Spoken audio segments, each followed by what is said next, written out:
기억했습니다.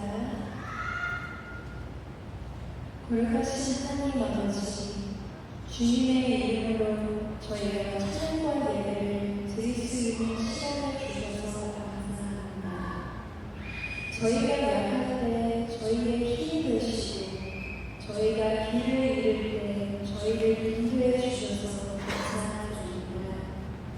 무엇보다 십자가의 피 흘리심으로 저에게 영생을 주신 은혜에 감사드립니다.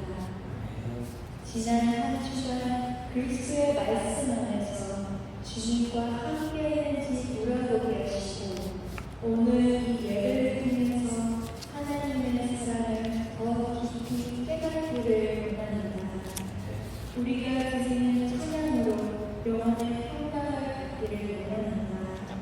아버지의 사랑과 은혜를 감사드리고 찬양과 저희의 마음을 드립니다. 예수 그리스도의 이름으로 기도합니다. 할렐루야. 저희 이 시간 찬양 드리는 시간을 갖겠습니다. 초소복은 약할 때에 강한 대신에 찬양하겠습니다. 주님께 영광 돌리는 시간을 갖겠습니다.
드리겠습니다.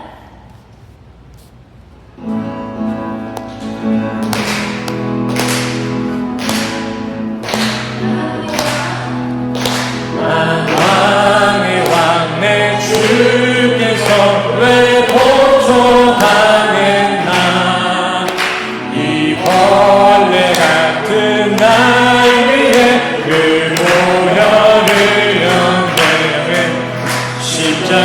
십자가 내가 처음 볼 때에 나의 마음의 큰 고통 사라져 오늘 믿고서 내 눈 밝았네 참되기 영원하구나 주 십자가 못 박히는 속죄함 아닌가 그 긍휼함과 그 은혜 말할 수 없도다 십자가 내가 처음 볼 때에 나의 마음의 큰 고통 사라져 오늘 믿고서 내 눈 밝았네 참되기 영원하구나 누구로도 그 은혜 다 갚을 수 없네 나 주님께 몸 바쳐서 주의 일 힘쓰리 아멘 십자가 내가 처음 볼 때에 나의 마음의 그 고통 사라져 오늘 믿고서 내 눈 밝았네 참되기 영원하구나 십자가 내가 처음 볼 때에 나의 마음의 그 고통 사라져 오늘 믿고서 내 눈 밝았네 참되기 영원하구나 나의 등 위에서 나를 보시는 주 나의 인생 길에서 지치고 고나요 매일처럼 주저앉고 싶을 때 나를 밀어주시네 일어나 걸어라 내가 세임을 주니 일어나 너 걸어라 내 너를 도우니 나의 등 뒤에서 나를 보시는 주 떠나는 길을 갈래 보이지 않아도 지치고 곤하여 넘어질 때면 다가와 손 내미시네 일어나 걸어라 내가 새 힘을 주리 일어나 너 걸어라 내 너를 도우리 나의 등 뒤에서 보시는 주 때로 뒤돌아보며 여전히 계신 줄 찬찬한 미소를 바라보시며 나를 재촉하시네 일어나 걸어라 내가 새 힘을 주리 일어나 너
지켜주시네.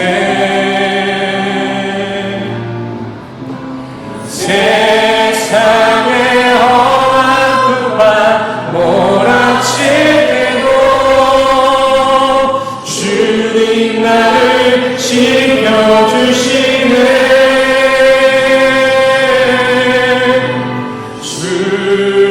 주님은 나의 산성, 주님은 나의 요새, 주님은 나의 소망, 나의 힘이 되신 여호와. 주님은 나의 산성, 주님은 나의 요새, 주님은 나의 소망, 나의 힘이 되신 여호와.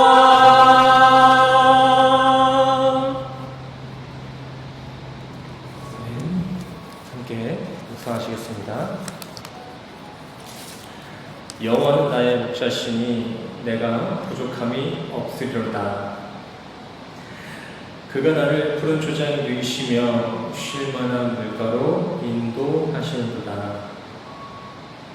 내 영혼을 소생시키시고 자기를 위하여 의의 길로 인도하시는도다.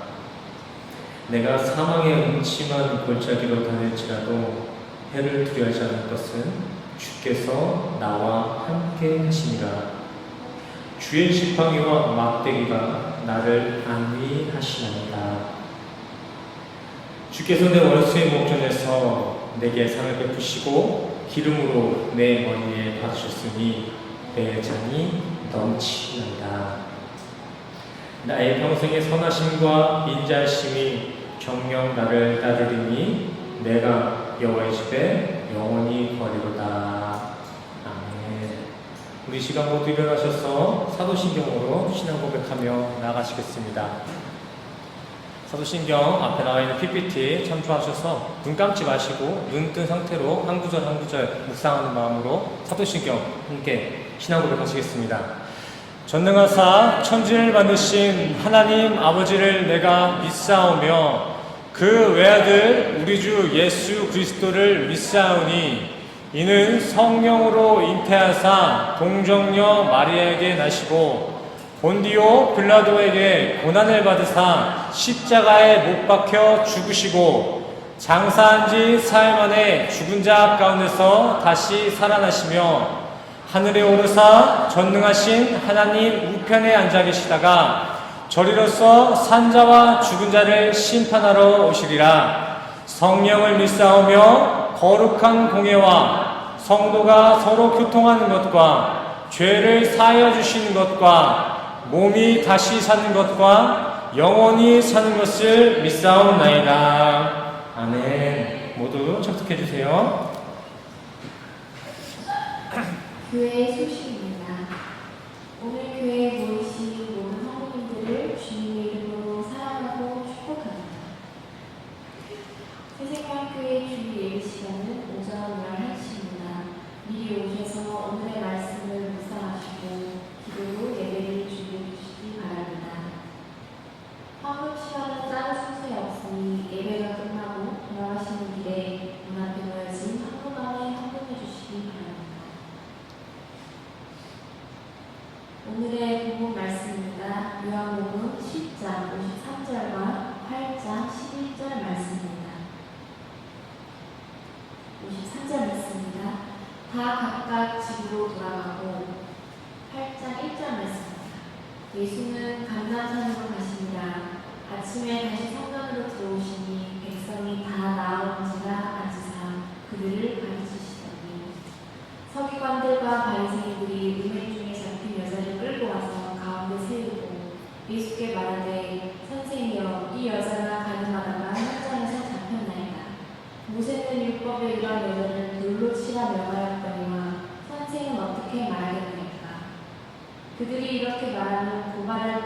조건을 얻고자 하여 예수를 시험하니라.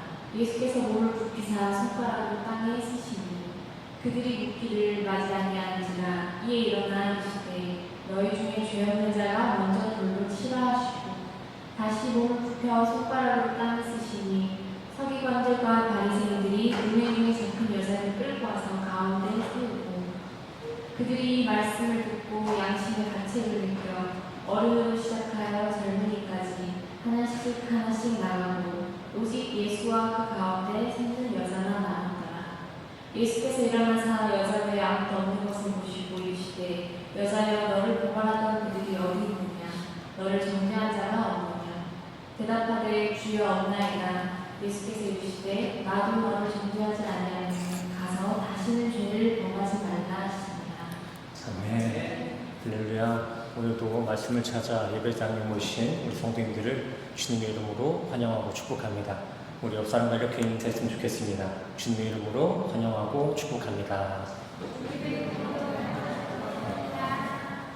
오랜만에 뵙는 분들도 많네요. 너무너무 반갑습니다. 자, 오늘 본문 전체 말고 중심 구절 7절에서 9절까지만 함께 다시 한번 합독해 보도록 하겠습니다. 7절부터 저랑 우리 성도님들 함께 합독하시겠습니다. 7절 시작. 그들이 묻기를 맞이 아니하는지라.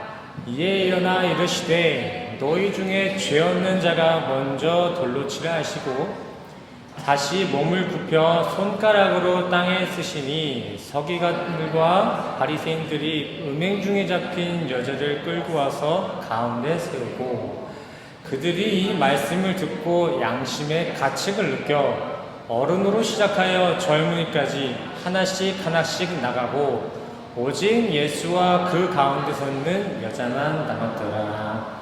아멘. 할렐루야. 오늘 함께 나누실 본문 말씀은 초신자들뿐만이 아니라 아예 기독교를 믿지 아니하는 비신자들에게도 널리 알려져 있는 유명한 구절입니다. 초신자뿐만이 아니라 비신자들에게까지 널리 구절이 알려져 있다는 사실은 참 감사한 사실이죠. 하지만 우리는 마냥 이 구절이 널리 알려져 있다는 그 사실만에 그 사실에 국한하여서 안주하거나 만족해서는 안 됩니다.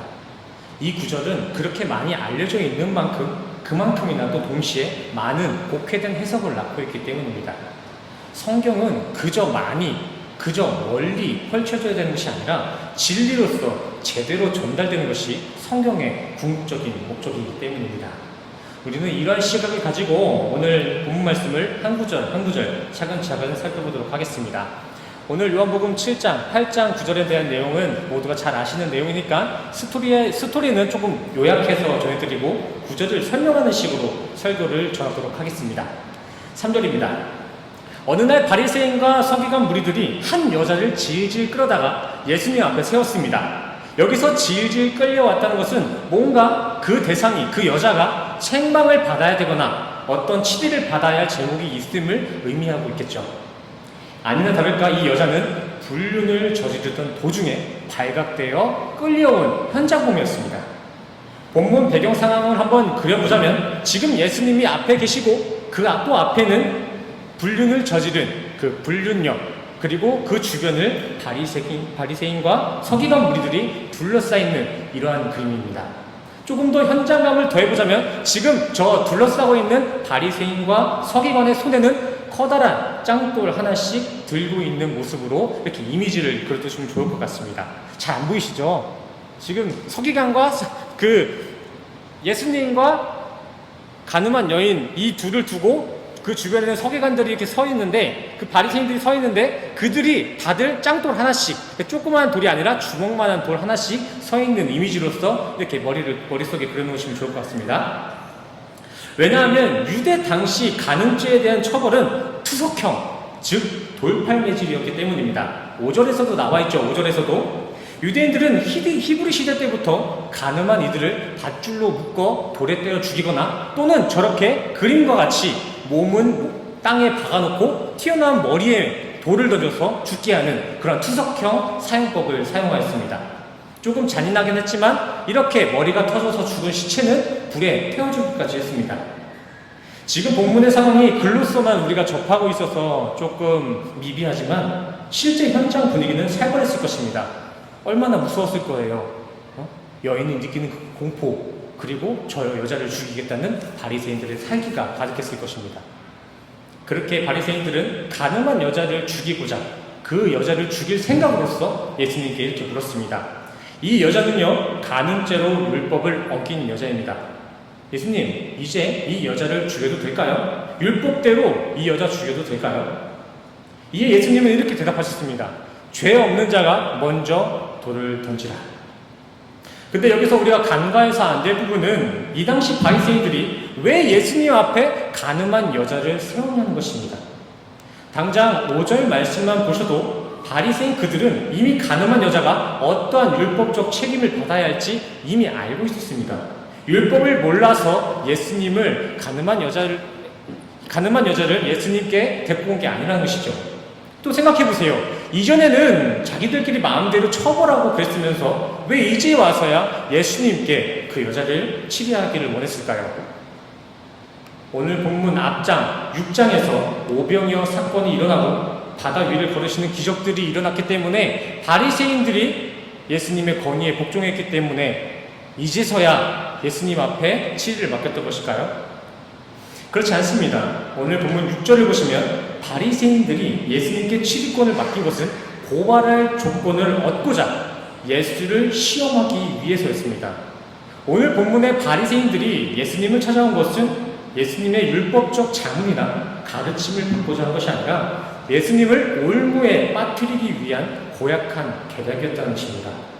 구절을 위해 잠시 본문의 역사적인 배경을 한번 살펴보시면 예수님 당시 이스라엘은 로마에 점령당해 있는 로마의 속국이었습니다. 그래서 당시 이스라엘엔 자국의 정부 기관이 있음에도 불구하고 사실상 그 이스라엘 정부 기관의 중요 통치 집행권은 로마 정부에 의해 말소된 상태였습니다. 이스라엘에도 법정이 있었고 시청과 같은 여러 가지 정부 기관이 있었지만 그러한 법정의 판결이 실제 처형으로 집행되기 위해선 로마 제국의 동의가 필요했다는 것이에요. 오늘 본문에 간음한 여인을 재판하는 이러한 중범죄에 해당되는 사건의 경우에는 더욱이 로마의 집행 허가권이 있어야만 비로소 법이 실현될 수 있는 상황이었습니다. 사형과 같은 중대한 처벌이 로마 정부를 관통하지 않고 이스라엘 내의 판단으로서만 집행될 때에는 그 집행자의 그 대표자도 사형을 면치 못했습니다.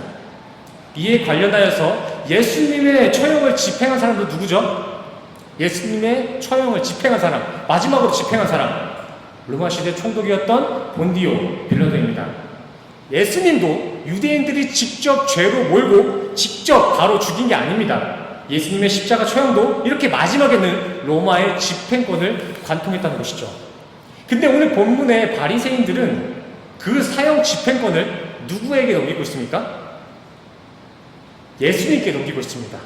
바리새인은 지금 예수님께 죽음의 미끼를 던지고 있는 거예요. 물어라! 율법의 자문을 빙자해서 예수님을 우회 공격하고 있는 거예요.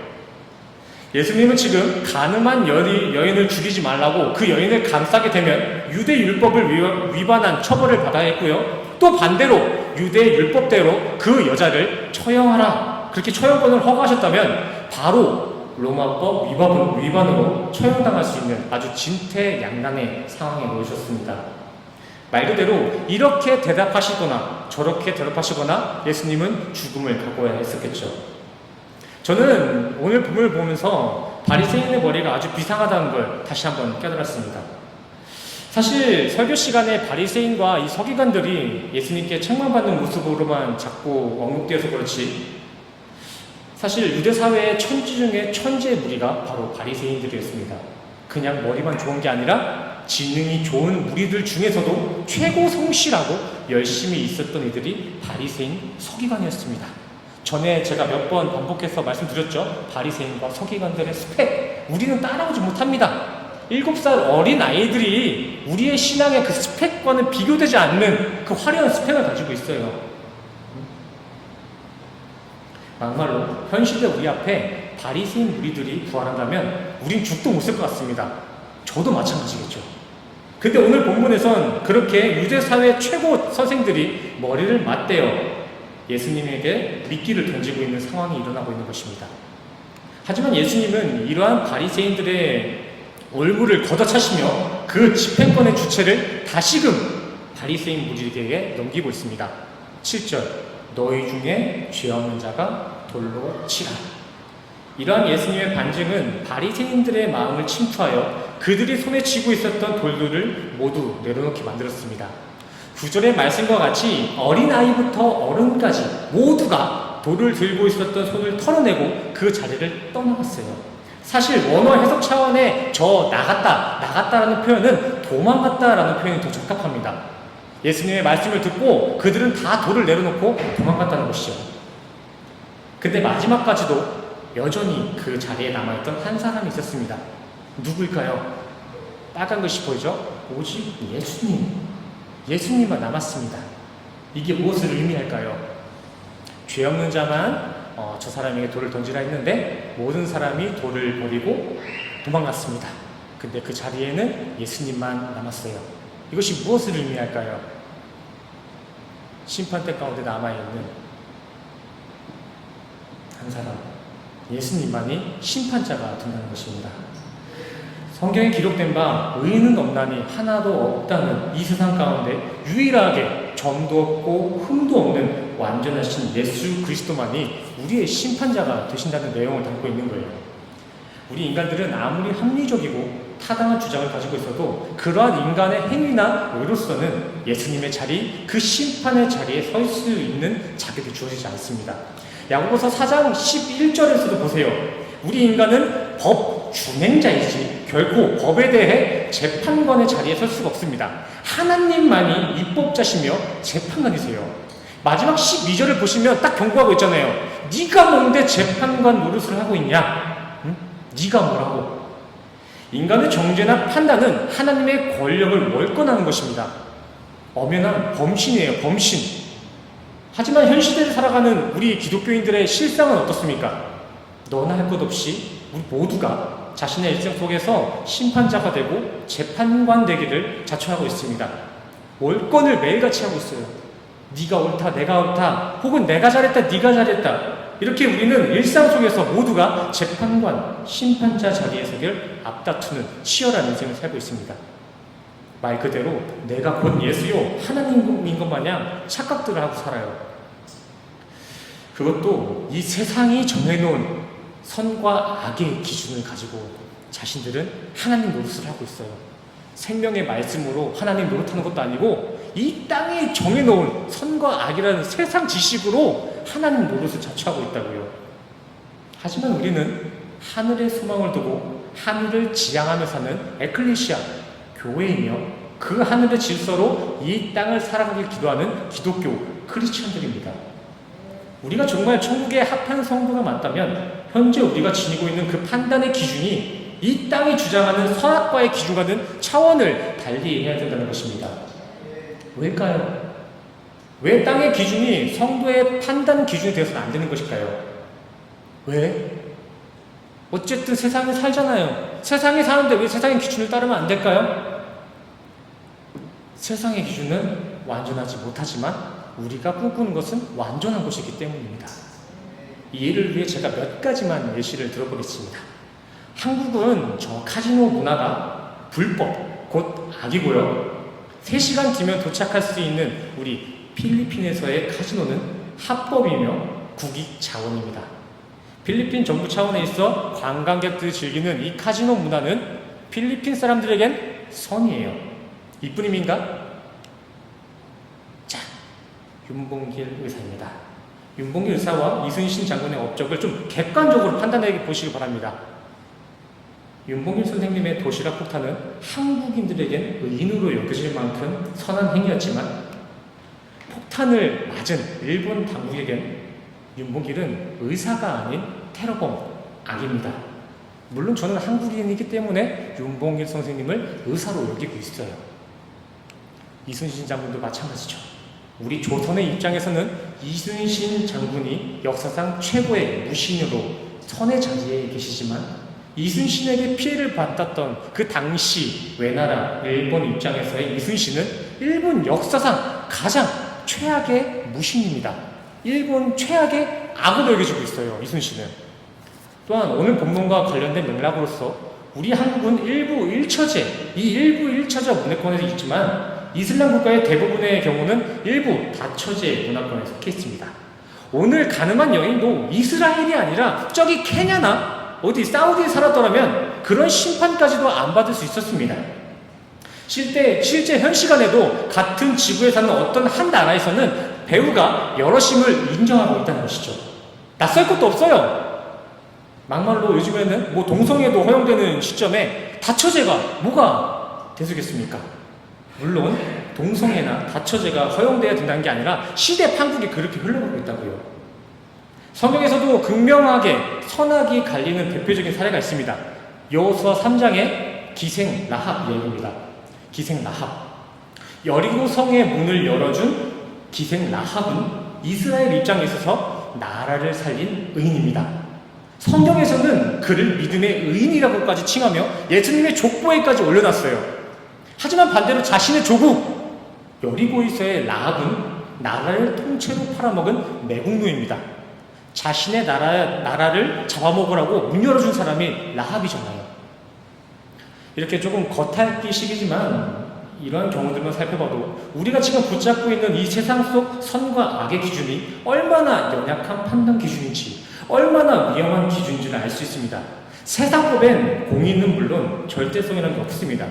그러기에 우리 성도들이, 아니 우리 인간들이 남을 판단할 수 있는 건 세상 선악 개념에서의 정죄가 아니라 그 사람이 생명의 길을 걷고 있나 아니면 아직도 세상에 머물러 있나 걱정하는 긍휼뿐입니다. 판단하는 것, 정죄하는 것은 우리의 몫이 아니에요. 우리 인간에게 주님으로부터 합법적으로 주어진 것은 생명에 대한 감사와 세상을 향한 긍휼, 이 둘뿐입니다. 기독교를 믿는다고 칭찬하고 믿지 않는다고 타박할 조건도 없어요. 우리도 본래 돌에 맞아 죽어야 될 죄인입니다. 우리가 돌 맞아야 될 죄인이었습니다. 하지만 그냥 죄인이 아니라 용서받은 죄인. 정말 가까스로 예수님 덕분에 용서받아 놓고 누가 누굴 정죄한다는 건 정말 모순된 행위예요. 은혜 입은 성도가 여전히 율법을 운운하는 건 어폐가 있는 것이겠죠. 저 생명나무 가운데 산다고 자부하면서 행위는 저 루시퍼의 선악간의 행위를 행하고 있다면 그거는 누구나 다 알 수 있는 어폐잖아요. 오늘 본문의 예수님은 바로 이러한 점을 우리에게 명시하고 있는 것입니다. 성도님들, 당신이 들고 있는 돌을 내려놓으세요. 그거 선 아닙니다. 그 돌 내려놓으세요. 지금 선인 줄 착각하고 돌 들고 있는 성도들의 모습 자체가 율법에 어긋난 것입니다. 성도님들, 그렇게 심판자 자리에 계시다가는 당신도 똑같이 죽습니다. 성경은 로마서 2장 말씀을 통해서도 우리에게 분명히 메시지합니다. 그러므로 남을 판단하는 사람아, 누구를 막론하고 네가 핑계하지 못할 것은 남을 판단하는 것으로 네가 너를 정죄함이니 판단하는 네가 같은 일을 행함이니라. 이런 일을 행하는 자에게 하나님의 심판이 진리대로 되는 줄 우리가 아노라. 이런 일을 행하는 자를 판단하고도 같은 일을 행하는 사람아, 네가 하나님의 심판을 피할 줄로 생각하느냐. 죄를 범한 이들은 물론이거니와 그러한 죄인을 재판관의 자리에서 심판하는 이들 또한 죄인의 영역에서 불못의 처벌을 받게 된다는 것입니다. 저기 안에서 저 악의 지식을 따른 자는 물론이거니와 악의 지식을 심판하는 그 사람 또한도 저 악의 지식을 따랐던 사람과 동일한 처벌을 받는다는 것이죠. 상대적인 의로움, 비교적 선함의 자아도 주되어서 남들을 정죄하는 이들에게도 가늠한 여인이 받을 형벌이 동일하게 적용될 것입니다. 저 아래의 땅에서 잘했든 못했든 여기 선의 지식이, 여기 퍼센테이지 보이시죠? 여기 선의 지식의 퍼센테이지가 높든 악의 지식의 퍼센테이지가 높든 그것은 상관없습니다. 구원의 시점으로 봤을 때 저 선의 지식, 악의 지식, 저 선악간에 있는 것 자체가 악입니다. 아무리 열심히 해도 저 안에서는 유토피아가 세질 수 없습니다. 하나님을 그곳에 모실 수 없어요. 이렇게 암만 열심히 해도 안 된다는 이러한 설교에 답답함을 느끼실 수도 있겠지만 우리는 이러한 룰에 어떠한 변명도 볼만도 할 수 없는 게 이러한 프레임은 우리 인간 스스로가 자처한 것입니다. 창세기 2장 17절 선악을 알게 하는 나무의 열매를 먹지 말라 네가 먹는 날에는 반드시 죽으리라 하시니라 경고했습니다. 창세기 3장 6절 여자가 그 나무를 본즉 먹음직도 하고 보암직도 하고 지혜롭게 할 만큼 탐스럽기도 한 나무인지라 여자가 그 열매를 따먹고 그와 함께 있는 남편에게도 주매 그도 먹은지라. 충분히 우리 인간이 행복할 수 있게끔 환경을 주시고 딱 한 가지 선악과만을 금지시켰는데 그 금지시킨 금단의 열매를 잡수신 게 바로 우리 인간입니다. 인류의 조상 아담과 하와. 여기서 또 그건 내가 아니라 조상들이 먹은 것인데 왜 내가 그 대가를 치러야 하는 이들도 있겠지만 그렇게 죄의 대표 원리를 부정하는 것 그것 자체가 본인이 선악과를 따먹고 있음을 반증하는 사실입니다. 아니 나는 절대 안 걸렸을 거다 하실 수도 있겠지만 지금 현재의 인생을 사시면서 남을 정죄하고 판단하고 하는 것 그것 자체가 선악과를 잡수시는 거랑 똑같은 결과입니다. 매일 정죄하고 판단하는 행위 그게 선악과의 맛이에요. 그게 선악과의 맛. 선과 악으로 세상을 바라보는 그 시각과 마음이 선악과를 드시고 무화과로 치마 만드는 행위와 동일한 것이죠. 근데 그 무화과 치마, 세상의 노력과 열심의 시도는 인간의 수치, 인간의 절망적인 결과를 피할 수 없습니다. 열매 없는 무화과로는 우리가 원피스를 만들어 입어도 정장을 만들어 입어도 모두 수치예요. 수치. 우리는 세상 무화과로 화려한 옷을 입어 만들 게 아니라 예수 그리스도라는 가죽옷을 입어야 합니다. 우리를 속량하시는 그 예수 그리스도의 가죽옷을 입지 않고는 저 세상의 선한 가지고는 저 위에 올라갈 수 없습니다. 어떠한 승산도 없어요. 우리를 속량하신 예수 그리스도를 상징하는 그 가죽옷을 입어야만 저 하나님 나라 들어가는 거예요. 근데 그 가죽옷을 입은 이들, 그 예수 그리스도 안에 거한 이들에겐 정죄란 있을 수 없습니다. 왜냐하면 예수님은 그 차원, 그 정죄가 허용되는 차원에 계신 분이 아니시기 때문입니다. 로마서 8장 1절 그러므로 그리스도 예수 안에 있는 자에게는 결코 정죄함이 없나니 이는 그리스도 예수 안에 있는 생명의 성령의 법이 죄와 사망의 법에서 너를 해방하였느니라. 네. 납득이 되시죠? 왜 예수와 동행하는 성도에겐 정죄가 있어서 안 되는지 납득이 좀 되시나요? 여기서 또 우리가 알아야 될 것은 이 정죄 대상의 범위가 나까지도 포함하고 있다는 것입니다. 자기 자신도 정죄 대상에 이렇게 불포함해서는 안 돼요. 우리 자신도 우리가 정죄해서는 안 될 대상입니다. 은혜만 남기시고 자기 정죄는 모두 버리시길 바랍니다. 더 열심히, 더 착하게 살지 못했던 이전의 나, 또 다른 경우로 따지자면 남을 지키지 못하고 남을 아껴주지 못했던 나에 대한 죄책감을 스스로 정죄하기보다는 복음을 만난 이후의 신앙생활, 그 예수를 알게 된 그 이후에 성화되고 있는 성도의 삶을 기대하며 감사하는 성도님 되시길 간절히 소원합니다. 너무나 중요한 부분이기 때문에 한 번만 다시 반복하겠습니다. 영생을 꿈꾸며 예수님과 동행하는 우리 성도들에게는 정죄하는 무화과 나뭇잎 치마 말고 예수님의 가죽옷이 입혀지길 간절히 소원합니다. 우리 성도님들의 마음 가운데는 나를 정죄하거나 상대를 판단하는 그 삿대질이 아닌 예수 그리스도의 속량의 십자가에 남겨지기를 간절히 소원합니다. 오늘 말씀을 정리하겠습니다. 우리는 오늘 예수님의 일화로 소개되어진 가늠한 여인의 이야기를 그저 2000년 전 어떤 한 여자의 부도덕한 이야기로만 여겨서는 안 됩니다. 왜냐하면 우리가 바로 그 가늠한 여자, 당사자이기 때문입니다. 성경에서의 여자는 보통 째라, 그 예수의 씨, 생명을 받아야 하는 교회를 상징하잖아요. 우리를 상징하고 있다고요. 오늘 요한복음 8장은 우리 얘기를 하고 있는 거예요. 가늠한 우리 성도들, 가늠한 우리 교회들. 근데 우리가 뭘 가늠했나요? 네, 그 여자가 교회를 상징하고 성도를 상징하는 거 알겠는데 우리 교회가, 우리 성도가 뭘 가늠했나요? 단순한 행위로서 그 가늠 말고 예수님이 확장시킨 율법의 개념으로서 한번 기억해 보시기 바랍니다. 마태복음 5장 28절의 말씀과 같이 음욕을 품어본 인간이라면은 그들도 다 가늠한 이들입니다. 우리 중에, 우리 성도님들 중에 음욕을 한 번도 품어본 역사가 없는 100% 피오한 청결한 사람이 계신가요? 없을 것입니다. 부인하지 마세요. 저도 속일 수 있고 주변 사람도 속일 수 있겠지만 하나님은 못 속여요. 하나님 앞에 깨끗한 사람 없습니다. 우리가 바로 돌에 맞아 죽어야 할 가늠한 여인이에요. 야고보서 4장 4절도 보시겠습니다. 안 나와 있네요. 제가 읽을게요. 가늠한 여인들아, 세상과 복된 것이 하나님과 원수됨을 알지 못하느냐. 그런즉 세상과 벗이 되고자 하는 자는 스스로 하나님과 원수되는 것이니라. 아멘. 이렇게 참 신랑이신 하나님이 아닌 세상을 사랑하고 벗하고 살았던 우리가 바로 가늠한 여인입니다. 돌에 맞아 죽고 불에 태워져도 할 말 없던 그 극악무도한 죄인이 바로 우리라는 거예요.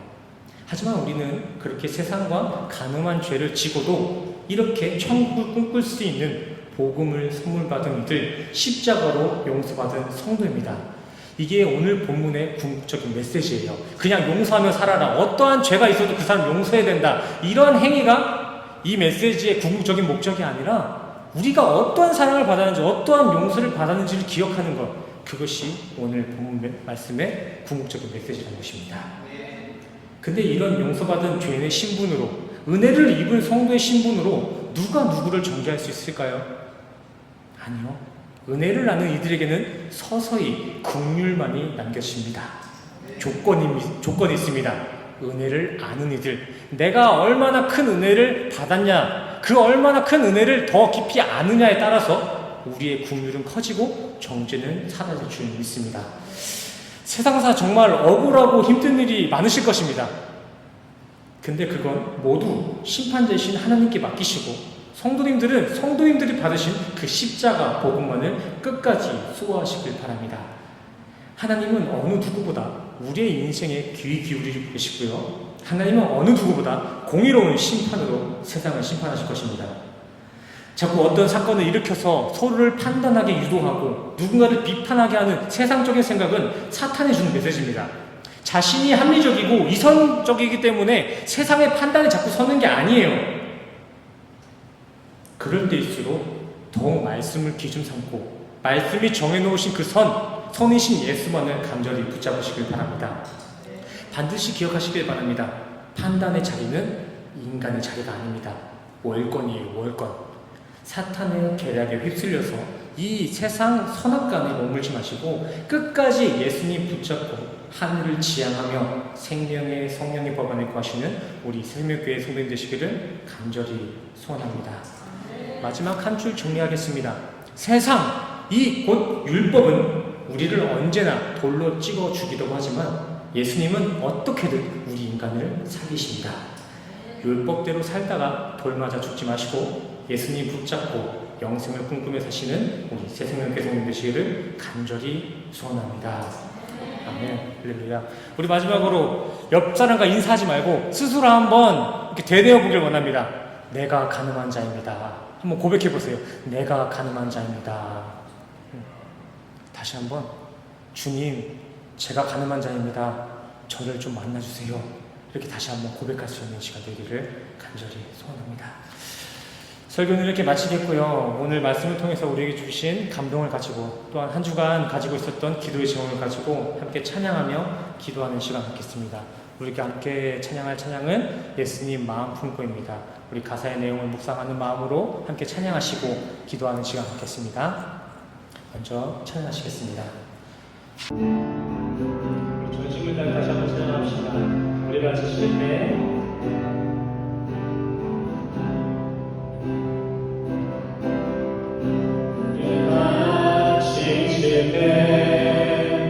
우리 넘어주시고 우리가 쓰러질 때 우리 잡아주시며 죄만 우리 위해 피 흘리신 예수님 사랑이 가득한 예수님 마음 어떤 업적보다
가슴에 안고 모두 위해 기도하는 주의 용사가 되어 세상의 빛과 속을 조그만 촛불과 같이 세상을 변화시키는 주의 자 다시 한번 고백합시다.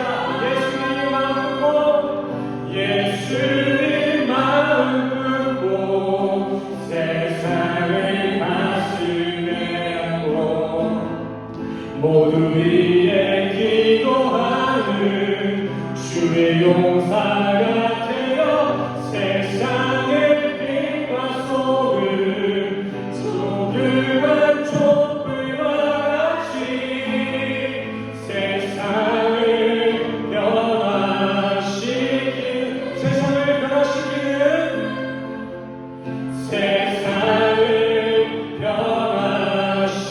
변화시키는 주의 자녀 되리라. 주님은 나의 산성이십니다. 아멘. 주님은 나의 산성. 아멘. 주님은 나의 용.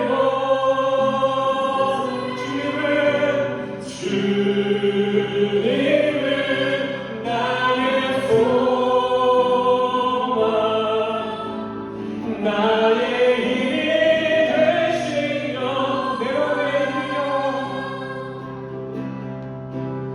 내 맘의 힘의 여워 지치지라고 주님 나를 지켜주시네. 세상의 험한 풍파 몰아칠 때도 주님 나를 지켜주시네. 아멘. 주님은요 주님은 아멘. 주님은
맞습니다, 주님.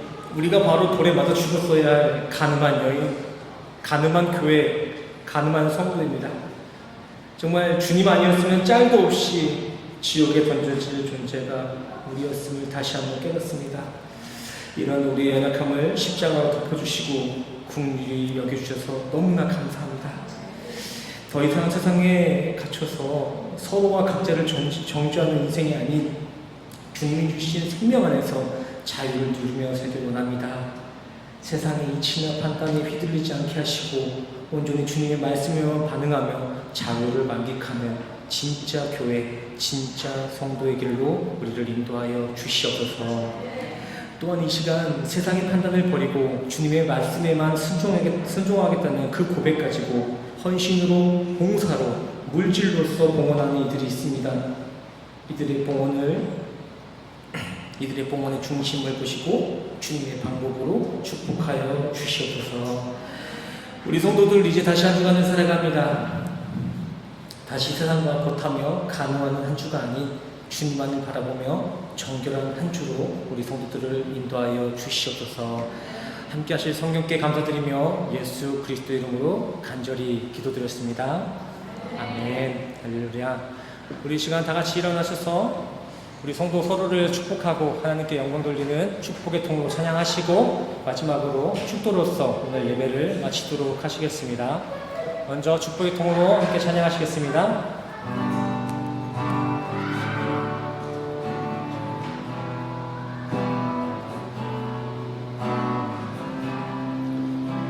서로를 축복하는 마음으로 함께 찬양합시다. 당신 하나님의 당신은 하나님의 언약 안에 있는 축복의 통로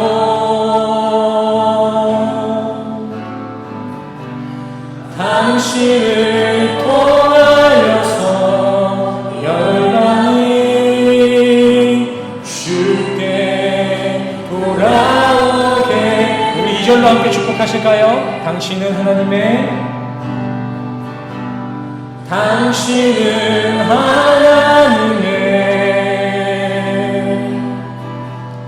언약 안에 있는 축복의 통로. 우리 성도님들을 통하여서 당신을 통하여서 열방이 주께 예배하게 되리. 네, 우리 모두 가슴에 손을 얹으시고 함께 축도하시겠습니다. 지금은 우리 주 예수 그리스도의 은혜와 십자가로 확증하신 주님의 사랑과 하나님의 영이신 성령님의 교통하심이 진짜 교회, 진짜 성도가 되기 위해 모이신 우리 모든 성도님들의 머리 위에 지금으로부터 영원까지 함께 하시기를 간절히 축원하옵나이다. 주님이 주관하는 삶